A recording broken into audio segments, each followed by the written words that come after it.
Hello, everyone, and welcome to The Current, the North Central Region Water Network's speed networking webinar series. The network is a university extension-led collaboration among land grants in 12 upper Midwestern states. My name is Rebecca Power, and I will be your moderator. Today's topic is water use efficiency and irrigation management, and I'm particularly excited about this topic because often we've thought about irrigation and water use efficiency and water shortage issues as being a topic mostly concentrated in the western part of our region. And as you can see from our presenters today, we have a great expertise not only in the western part of our region, but also in the eastern part of our region, and certainly water supply challenges across the region. Before we introduce our presenters, a few notes to you all participating with us about the way that these sessions work. We'll go through all of our presenters one by one, and then as we go, we'll ask you to submit your questions for them in the chat box, which there's a purple tab at the lower right of your screen. And if you click on that tab, you'll notice a little balloon there that signifies the chat screen, and you can click on that and put your questions in. If you need a phone-in option, if you're having sound issues with this option, you can access that phone option by opening the session menu, which is in the upper left, and selecting use your phone for audio. We will be recording these sessions. They are available at northcentralwater.org and learn.extension.org. Oops. Forgive me, I'm having little trackpad issues here. So to introduce our presenters, we have Steve Miller, who is an irrigation specialist at Michigan State University, and his topic is evaluating irrigation water use efficiency using FAO aquacrop. Second, we have Jonathan Aguilar from Kansas State University, and Jonathan will be talking about engaging farmers and improving irrigation management in western Kansas. And finally, we have Xin Zhao from the University of Nebraska-Lincoln, and he will be talking about irrigation management in western Nebraska. And I'll say up front that Jonathan's presentation, we're going to have him sharing his screen. So just be patient during the transition from Steve's presentation to Jonathan's and back to Shin's. With that, let's go ahead and introduce Steve.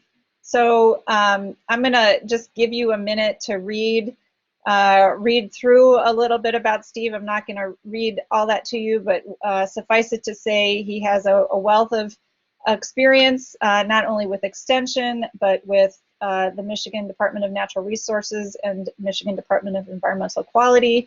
So he brings a broad suite of expertise to this topic. So welcome, Steve, and go ahead. Thank you.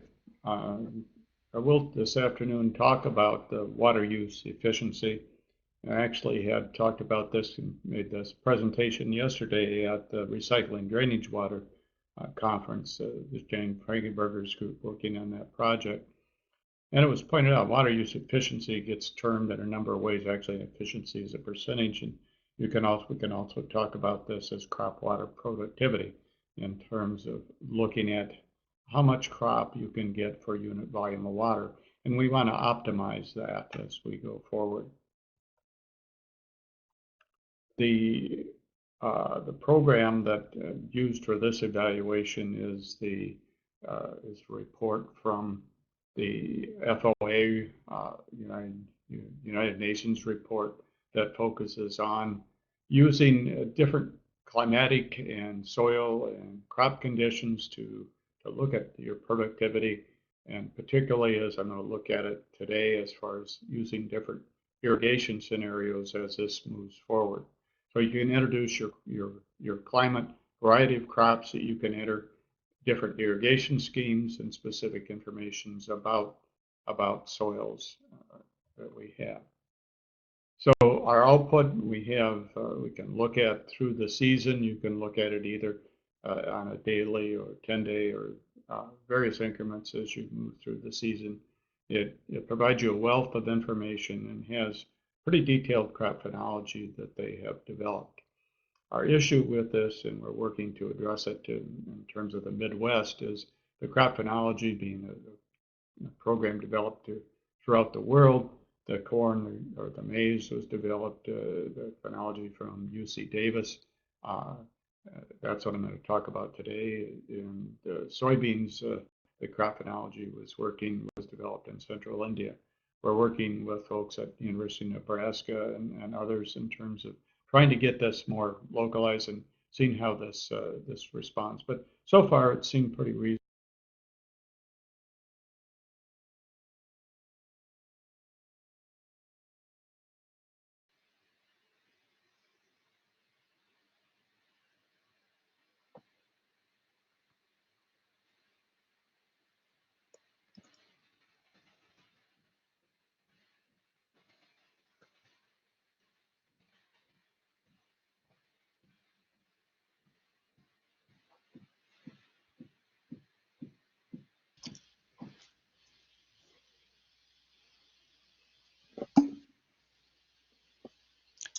Folks, it looks like we've lost Steve's audio. So if you just give us a minute, we'll see if we can get Steve back in. And if it takes more than that, we will move on to Jonathan Aguilar. It seemed like the slides were still advancing, so perhaps Steve doesn't know that we lost his audio. I believe we have lost Steve now, so Okay. All right. Yep. Well, why don't we, we'll wait until Steve joins back in, and we'll go ahead and move on to Jonathan's slides. Our apologies for that. Sometimes the web and the technology is not perfect. So Jonathan, why don't we go ahead and go on to you and share, we can get your screen shared.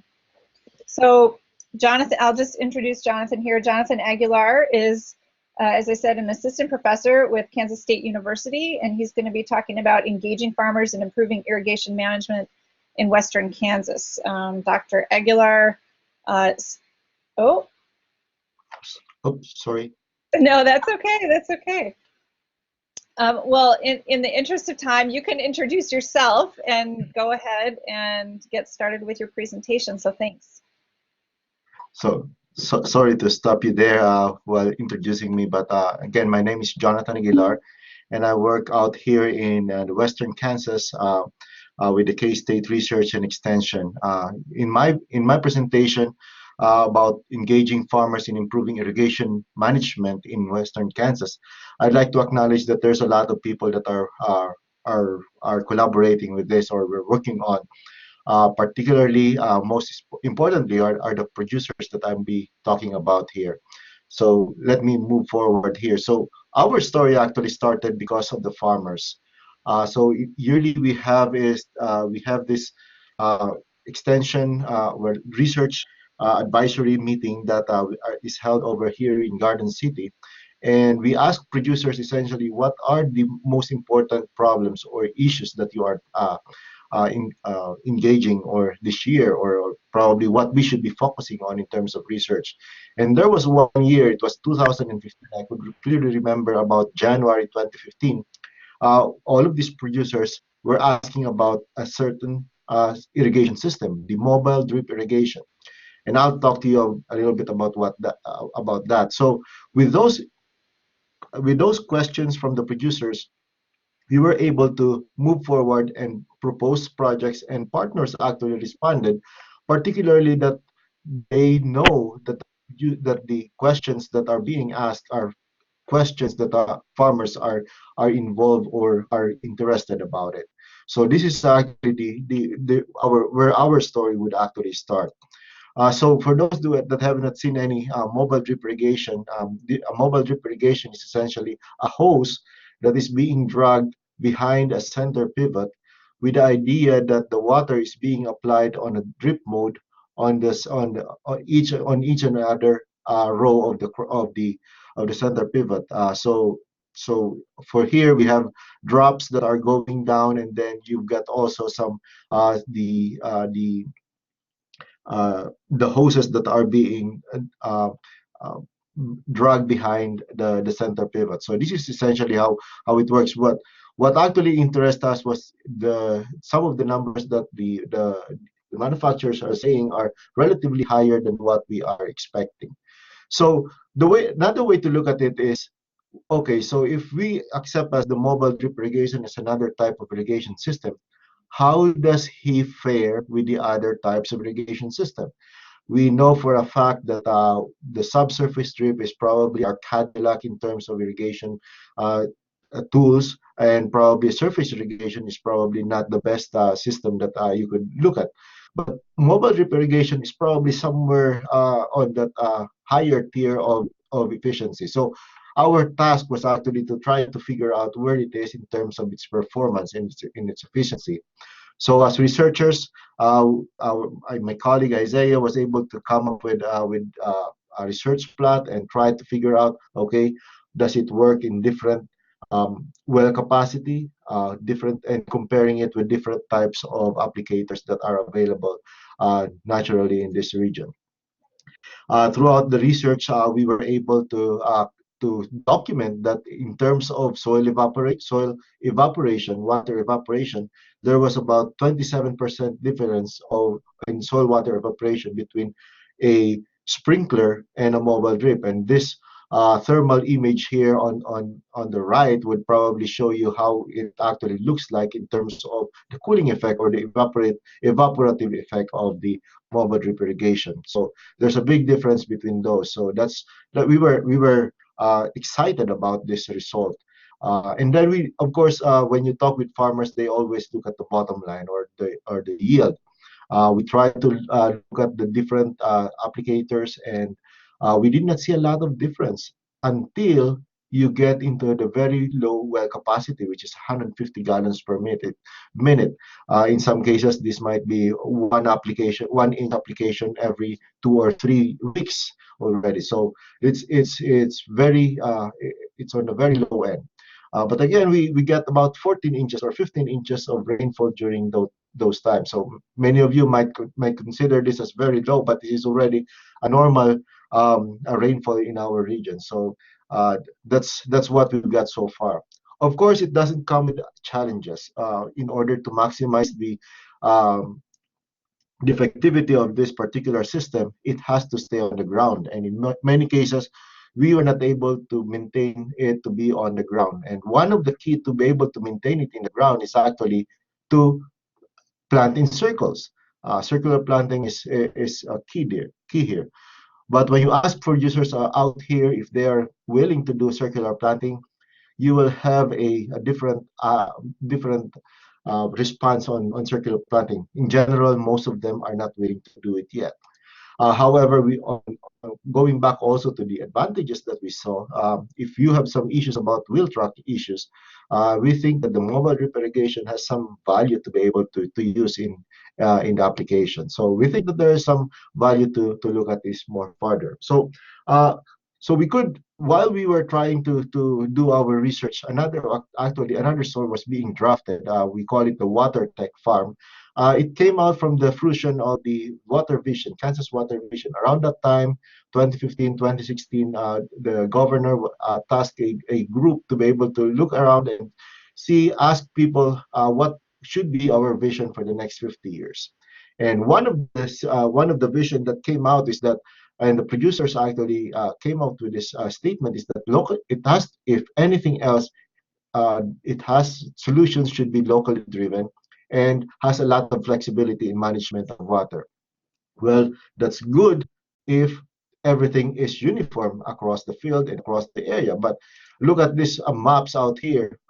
Don't have to look at each of those, but try to overlay all of these colors to all of these maps, and that's essentially all of the variations that you could get in terms of local conditions. So how could we come up with a solution that is locally driven, considering all of these local conditions? So an analogy that I would probably throw in would be an analogy of the blind man and the elephant. Not necessarily that the producers are blind, but in some way they are biased to some things that are going on in their farms. It could be either the lithology, the philosophy, the circumstances. Circumstances might be they have access to a river. Business model. Some producers would like to have dry land, and some would have some livestock in their operation, and also the resources. It's a different model if you're just managing one farm, one circle, whereas many farmers here are already managing 20 or 40 circles at a time. So they have different resources that are available. So this is essentially the concept of the water technology farm, trying to figure out what they like and what their objective are. So in 2016, 3 water technology farms were established with farmers that are moving forward to open up their farms to have demonstration of different technologies. So in that year, we have the TNO farm, the Roth farm, and the ILS farm. As you can see here, they have different objectives. Those that are highlighted as yellow. So Willis, owner of TNO farm, was considering water conservation as his primary objective. Roth was more on effectiveness. Which applicator or application device is better? Is it the IWAB, Bubbler, or the MDI? And ILS was more on efficiency, and he has different situations also. So each of them have different objectives and different situations. In 2017, the technology farms expanded to 2 more in the south and one in the upper Republican River, and we call them the Hatchers Farm and the Circle C Farm. Those are more of what we are monitoring in terms of scheduling and the cover crops use. Northwest Tech College Farms is actually a little bit different because they are considered to be workforce development. So we've got students that are going out to the field trying to install this technology, troubleshoot the technology, and repair the technology if needed. So these are key component also in the technology development. So I'll just walk you through some of the technologies out here. So if those that have not seen all of these types of applicators, this is the Bubbler, the IWAB, and the Dragon line are shown out here in the device. So I'll just walk through some of the results that we've got. This is an example of the Hatchers and Circle C farm. So just some of the pictures that I've got. The TNO farm is unique because we were able to have a field that is side-by-side comparison of spray and the Dragon line or the MDI, and both of them are planted with the same crops. And as I mentioned a while ago, seems like the wheel track is an issue, and in this particular farm, he was able to document the cost that he has to incur for the issues that he have with spray compared with MDI. So the total cost for 6 circles is almost about 4,500, 4,600 for the repair, while the MDI was only costing him about $180. So we asked our economists to look at the numbers and see if there's really some significance in overall management. And what he saw that there is some advantage with MDI, and that is on the both of the left side here, that there is some advantage that we could get from there. But if you look at the other aspect here, which is the profit per acre inch, that numbers actually shifted. So there's no conclusive numbers here that we could say that one is better than the other. But what we are actually missing here is that maybe this technology is helpful for the producers to be able to manage, because overall water use in their farm, they were able to reduce in the order of 24 to 40% less than what is allocated to during those years. So they still have water to be able to use for the next years. So we think that for the producer, it was actually the visual cues that he was able to make the decision making better in using those technology. Just walk you through some of the farms also. The Roth farm, again, he was able to apply only about 6 inches of irrigation compared with his with his cousin, which is just across the street, about 13 inches during that time without any significant yield differences. The difference is actually using the technology on one and the other is not. We were looking at also some of the water quality, and seems like if you've got some water quality issues, it will affect your yield on this particular plot. There are some side-by-side comparison between circular and straight planting, and in most cases, we were able to detect some advantage in MDI, but not necessarily significant enough to affect the yield. So the yield here is the difference between the spray north and the MDI north is very minimum and not statistically significant. And some of the management issues are coming out in these conversations, particularly during the winter season, wherein they have to make sure that they are not damaged throughout the winter season. So in general, the impact has been good in terms of encouraging conversation among the neighborhood, in the neighborhood and among farmers and managers. And at least for the last 2 years, we were able to identify some advantages and challenges in this region. I'd just like to comment also that the educational component was significant because we're not only reaching out to producers but also to policymakers. And in many of these farms, there were some tours that were happening, and we were reaching out to many other entities in the neighborhood. So with that, just acknowledge a lot of partners over here, and that's all that I could share with you for the moment. Excellent. Thank you, Jonathan, so much. Great presentation. Looking forward to follow up. I have some questions of my own, so looking forward to following up with you on those. And for everybody on the all of our participants, please feel free to put questions for Jonathan and our other presenters in the chat box. Just a reminder on that. And we're going to go back to Steve Miller's presentation. Janice, for some reason, I'm not seeing the slides anymore. I'm just seeing the presenters. Maybe that's because you're transitioning. Excellent. Okay. So I'm going to forward to where we think we lost Steve. And Steve, can you hear me? Yes, I can. How about, can you hear me? Yes, perfect. Excellent. Thank you. I'm so glad you were able to find a stronger connection, and we've got you back, I think, at the slide that we lost you. And please go ahead. Okay, thank you. Sorry about that connection. What I was discussing in this slide was our crop water productivity or water use efficiency, is how the aqua crop describes it, and that's found in your production, in the production tab on this slide. So what I had done was look at the different scenarios and different situations based on looking at a sandy loam soil, commercial corn in Minden, Michigan, Southwest Michigan, and using the EnviroWeather data. On this slide, we indicate we've looked at different depletions allowed. When we talk about efficiency or crop water productivity, we can look at the efficiency of our irrigation system, how much we're losing in terms of getting that water on. What I'm looking at here on this is looking at different scheduling and applying less water.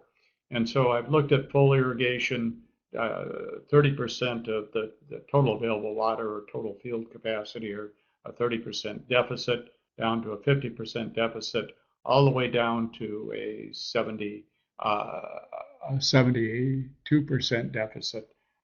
So we are using quite a deficit before we apply more water. As you can see with the blue line, according to this model, the crop productivity increases as we irrigate, but that does not decrease as we decrease our water applications by accepting more of our more deficit throughout the year. It turns out it's most critical with corn and with soybeans that we need to get the water there during the reproductive stage, but can allow some stress, particularly early on. One provision on this is we need to be able to have enough system capacity to bring our water capacity back up when we get into these reproductive stage, in addition to meet the water demands during that time. But in this case, we can see on this sandy loam soil that our model says we can get more production, that basically the same production for 8.5 inches versus 4.5 inches of irrigation. What that does with our crop water productivity or water use efficiency that we have on this slide, the line at the bottom, indicates that our water use productivity or efficiency increases. And that first step's an important one. It indicates that we do get more crop per water as we irrigate over not irrigating. And that's something we've tried to communicate, that although we are applying more water, we get more crop with that, and therefore it does result in a more efficient use of our water. As we look at this and looking at a different scenario here, I've added on to that same slide the drainage, and in this case, in 2010, as we did full irrigation, we ended up with more drainage, and as that cut back to more deficit irrigation, it returned to what it was with no irrigation. So that's another important component of irrigation scheduling that we want to look at. On this slide, we're looking at 2012, a drought year that we had in Southwest Michigan and through quite a bit of the country.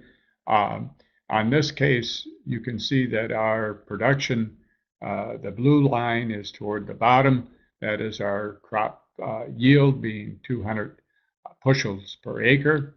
And the red line indicates our irrigation. The orange line is our water use productivity. And you can see in this case, during this drought year, our water productivity increased by, in our far right condition there, about 550%. That's because in that year, we got almost, I think we projected about 12 bushel production per acre, and but still used a significant amount of water, even though we weren't producing the crop. So a couple of messages there. We can use less water, and we very much increase our water use productivity as we move forward. This is, again, looking at 2012 with our irrigation and our production, but this time on a silty clay loam soil. So in this one, you'll see that that blue line, that we increase our production up to about 230 bushels per acre. One of the reasons you're seeing the difference here is, first of all, we're assuming that we haven't been influenced by lack of fertilizer or weed infestation or seed or other issues, but we're also we're looking at, in this case, it also has a deficit in terms of our temperature stress. Too high a temperature will stress it also. But in this case, again, we have our maximum production that we look at in 2012, and that our water use can be significantly reduced by accepting more deficit. In this case, so this is a case where particularly was an issue with when we look at our reinventing drainage water, is it's typically on heavy soils. This was 2017, a little bit different graph as we look at this, but in this case, on that soil, our scale is different. We're only increasing our yield up from 210 up to about 225, and we can actually decrease our water use efficiency in those cases if we try to match full irrigation. So that's a quick look at some of the ways we can look at this using this program. We are looking at the crop phenology for the Midwest and trying to revise that further. So that's my quick overview today. Great, thank you, Steve. And glad we were able to get you back again. And again, for our There's a question, I'll just go to this question right now from Scott. He's asking if handouts are available. And what we typically do is we'll make, the presentations will be available, as you know, but if you'd like any handouts or PowerPoint presentations, you can go ahead and just contact the presenters. So welcoming Xin Chao for the next presentation. And Xin is an assistant professor at the University of Nebraska. He's going to be talking about irrigation management in western Nebraska. And you can see that he is an irrigation management specialist at the Panhandle Research and Extension Center at UNL. And you can see a little bit more about him there on the slide. I won't read that all, I'll let you do it. And we'll go ahead and welcome Xin for his presentation. All right, thank you very much, Rebecca. I'm very honored to have the opportunity to speak to you this afternoon. And today I'm going to talk about irrigation management in western Nebraska. And here is an outline of my presentation. So talk about a little bit my background. I think Rebecca has covered that very well.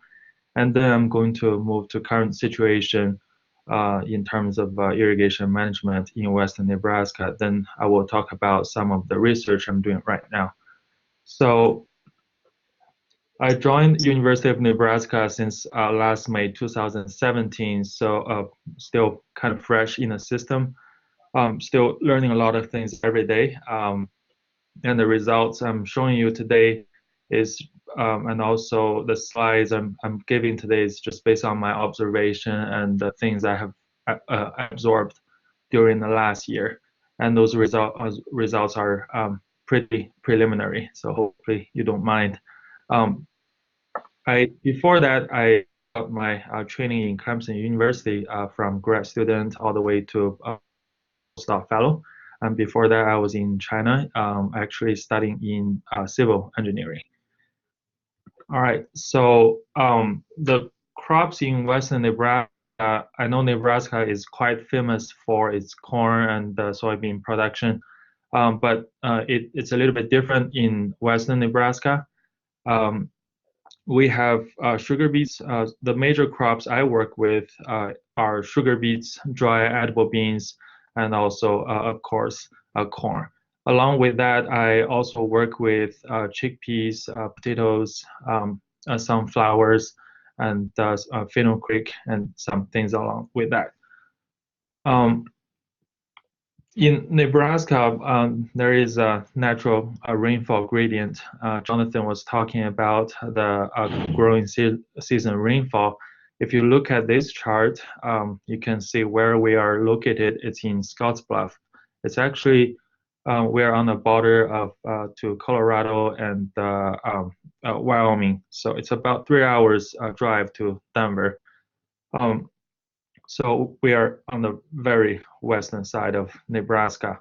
We get the least amount of rainfall. It's about 14 to 18 inches annually. And during the growing season, we get about 8 to 9 inches. I believe last year we had about 9 inches of rainfall during from April to September. And this next slide shows you the corn yield in Nebraska. Just wanted to give you an idea how rainfall or how water is going to affect the yield. So on the left side, it's irrigated corn yield, and on the right side, it's rain-fed yield. I hope those legends actually, they are the same color, but they have different number scales. But if you look at the left chart, the irrigated yields in the Panhandle area in western Nebraska is from 155 to 170 bushel per acre. And then if you move to the right chart, look at the rain-fed corn yield, and if you look at eastern Nebraska, under rain-fed condition, they get about 150 to 180 bushel per acre. So the story I'm trying to tell here is in Panhandle region, irrigated yield is about equal to eastern Nebraska dryland yield.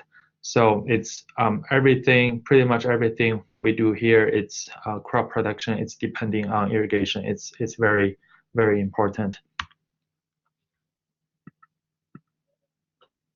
Oh, I think yeah. As I mentioned, the crops I mainly work with are dry bean, sugar beet, and corn. And this chart shows you a typical the length of growing season and the one typical crop rotation we have here. So it's dry bean in the first year, and then corn, followed by sugar beet, and then corn again.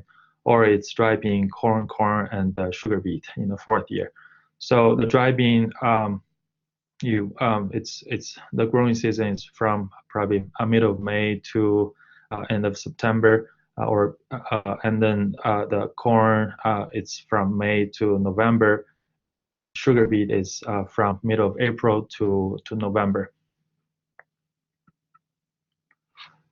Irrigation water source wise, here we have surface water coming from the canal system and from the reservoir system from Colorado and Wyoming from the snow melt. We also have groundwater from the Aguilar aquifer, but the groundwater most of the time it's subject to pump regulation. I think the range for the regulation is from 60 to 70 inches out of 5 years bank. Irrigation types here, there are furrow irrigations, but we're seeing more and more sprinkler irrigation, primarily in a type of center pivot. And also, I have seen people are starting to adopting drip technologies, primarily in the form of subsurface drip irrigation. Just wanted to show you a little bit of the irrigation facilities at our research center. So the white complex you see around here, that's our office complex. And under irrigation program, we have individual nozzle-controlled variable rate lateral irrigation sprinkler. That's about 16 acres. And it has 4 spans, so we can pretty much grow 4 crops and do a rotation system in that. So we have one crop every year. And on the side, on the left side, this year we are trying to build a subsurface drip irrigation system just next to the sprinkler system. Hopefully it will finish before the growing season starts. Depending on when they will be finished, we'll probably either grow corn, and if we miss a window, we probably will grow dry edible beans in that field.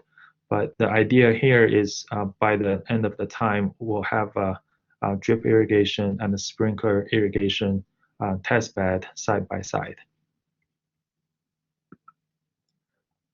Some of my ongoing research is first very important. I'm trying to determine the water production functions for sugar beet, dry edible beans, and corn. The second is water stress monitoring through actually 3 levels. And the first level is soil level using soil moisture sensors. And the second from the plant or canopy level using equipment like barometer to measure stomatal conductance, or using an infrared radiometry thermometer, or using some other kind leaf area index to quantify how different water application will affect the canopy size. And also we, of course, we monitor atmosphere to calculate the water demand, like for example, using the very famous FAO56 Penman-Monteith method. The third thing I'm very interested is wireless sensing network. I'm seeing people are using smartphone and iPad or any kind of pad more and more often, and right now a lot of our irrigators, they have remote controllability to their pivot or to their subsurface drip irrigation system.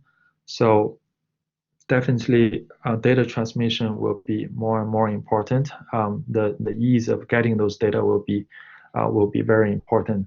So this is one area we are working on this year as well. Just wanted to show you a little bit of what I did in 2017.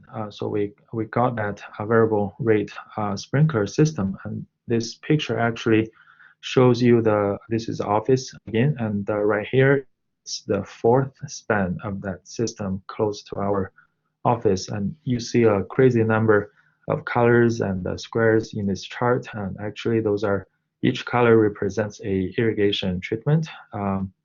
And what I was trying to do is to try to maximize the potential of the system to see how many plots I can have without, overlapping the irrigation treatment. So what we found was, I think, 8 irrigation treatments. We can, under each span, we probably can set up about 80 plots. These 8 treatments, treatment 1 is wettest treatment, and treatment 8 is actually a dry land. So we have a gradient going on in there. And in 2017, we have installed some sensors in the wettest plot and also in the driest plots. And the sensor we installed, including infrared radiometry thermometer, and also we installed 2 brands of soil moisture sensors in there, at 6 inches and 18 inches. And last year we grow dry edible beans over there. So because of the root system is kind of shallow, so we don't have, I think we have another soil moisture sensor at 24 inches to monitor what we, for leaching. But I don't think, we don't have any deeper measurement just because on the beans, they don't have deep root system. And those data were recorded every hour. So we, after, I think we start our variable rate irrigation sometime in the beginning of July, which is kind of late after we had everything working and figure out how to draw the map and everything. So after we did a visual inspection, we saw it was quite effective. On the left side, it's our treatment 1, the wettest treatment, and on the right side, it's our treatment 8. It's the dryland treatment. So definitely there's a difference in there, and actually these plots are just right next to each other. So it was not overlapping, and we were pretty happy about it. This slide shows you a canopy temperature from our wet plots and dryland plots, and the blue line is our wet plots, and the red line is our dryland plots. Before I came to Nebraska, I was in South Carolina. I got my training over there, but I was always very interested in canopy temperature sensors. Because of the humidity in South Carolina, we could not use that technology, or it's very unstable. There are too many noises. So I was just trying to try this sensor and to see if I can see some difference between those 2 treatments, and the results were, I think it was quite good. So you can see every day during noontime, there is a difference when the plant is transpiring at a maximum, and during nighttime when they are not transpiring that much, the 2 treatments, they don't have that difference. And I did a very simple calculation, an index called degrees above non-stressed canopy, and along to plot the volumetric water content on the bottom to kind of see that. So these are very preliminary data, but just wanted to give you a very general idea of what I'm working on right now. And I think that's all I have. And thank you very much. Thank you so much. Oh.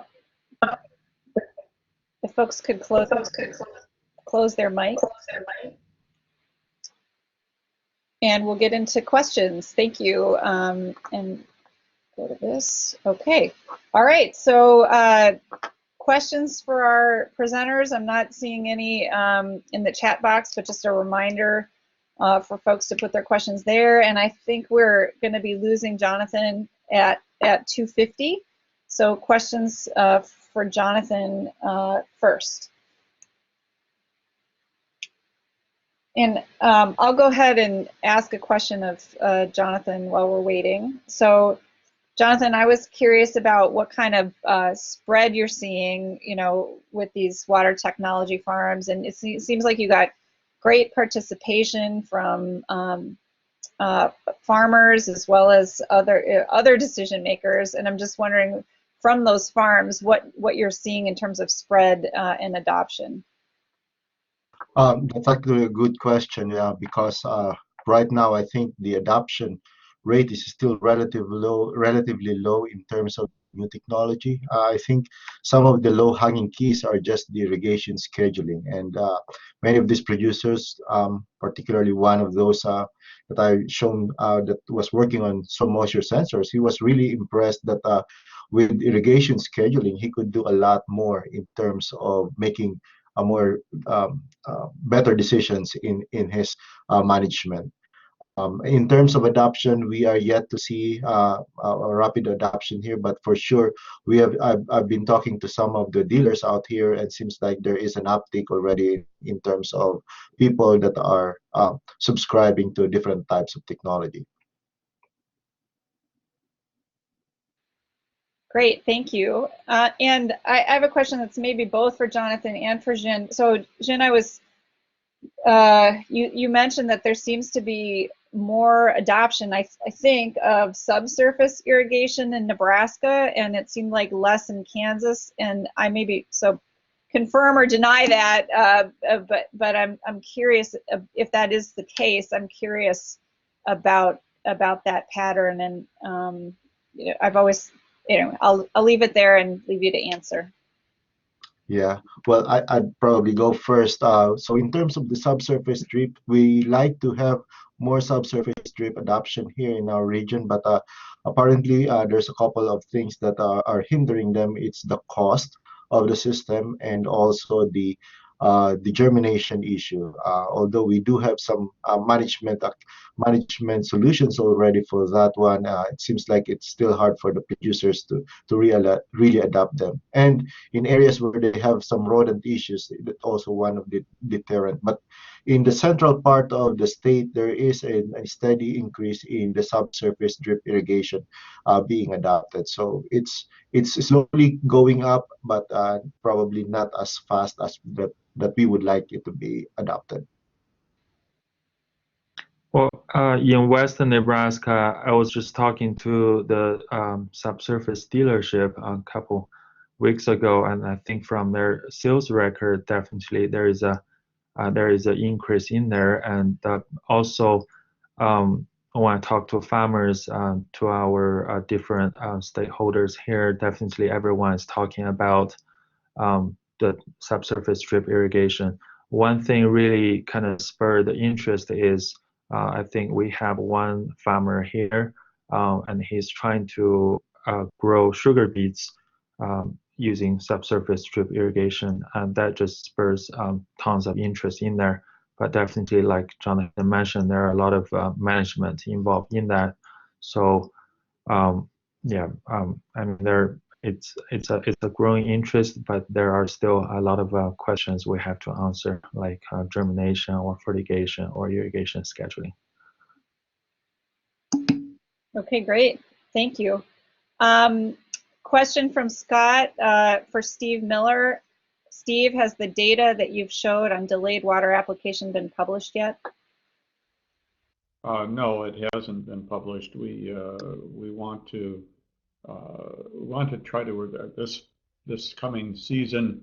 We want to do more field verification of the results, and so we have a number of extension agents that are going to look at the crop phenology development, see how that compares to what AgroCrop says, and then look at yields and see if the program, if some of the parameters in that are relevant to the Midwest.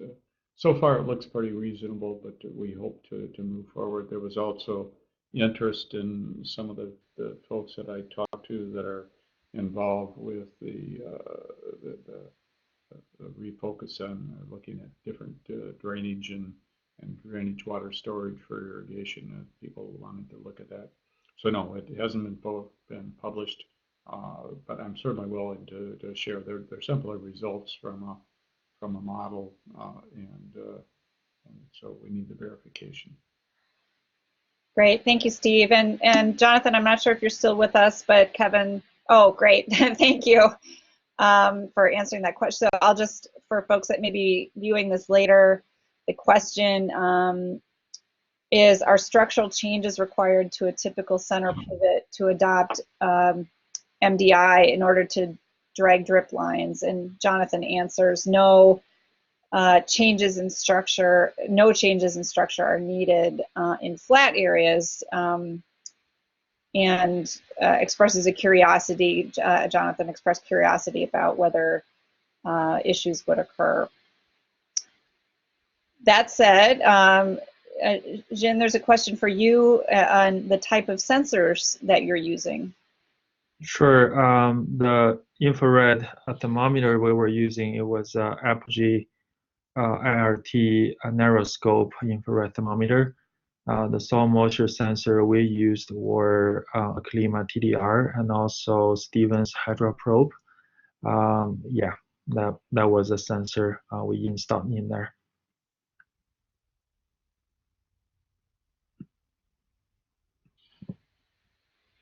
Okay, thank you. Yep. Okay, any other questions from our participants? Well, Steve, I had a question about the drainage component of your data, and I know we give you a short period of time. This is designed to be a tease of what Steve and Jonathan and Jin have to offer, and you can follow up with them later. But Steve, could you tell us a little bit more about that drainage component of your chart there? And I think it was slide 8 or 9 of your slides.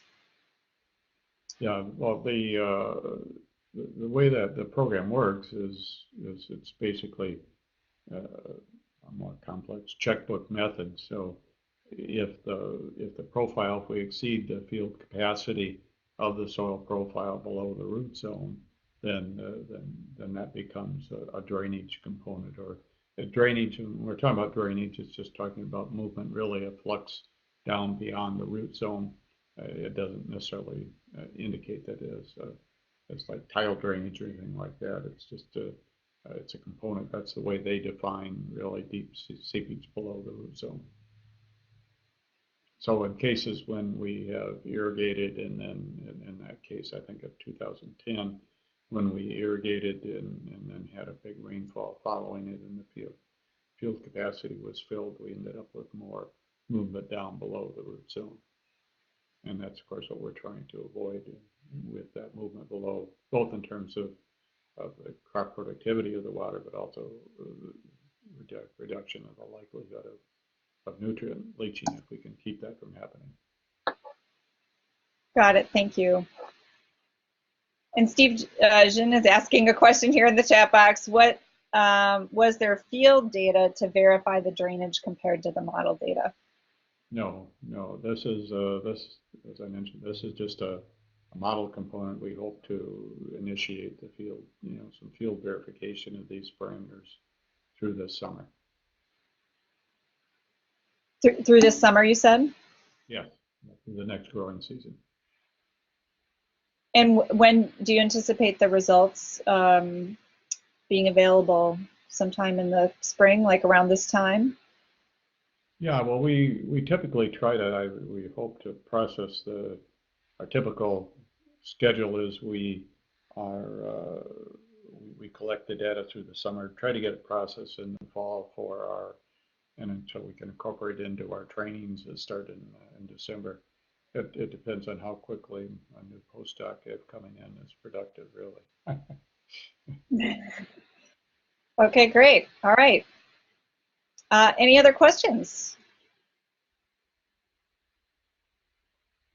Okay, well, thank you to our speakers, and thanks to all of you for participating. Again, if now if you didn't already, you know a little bit more about Steve, Jonathan's, and Jin's work, and you can follow up with them if you have any additional questions, and also to get any other materials that they might have.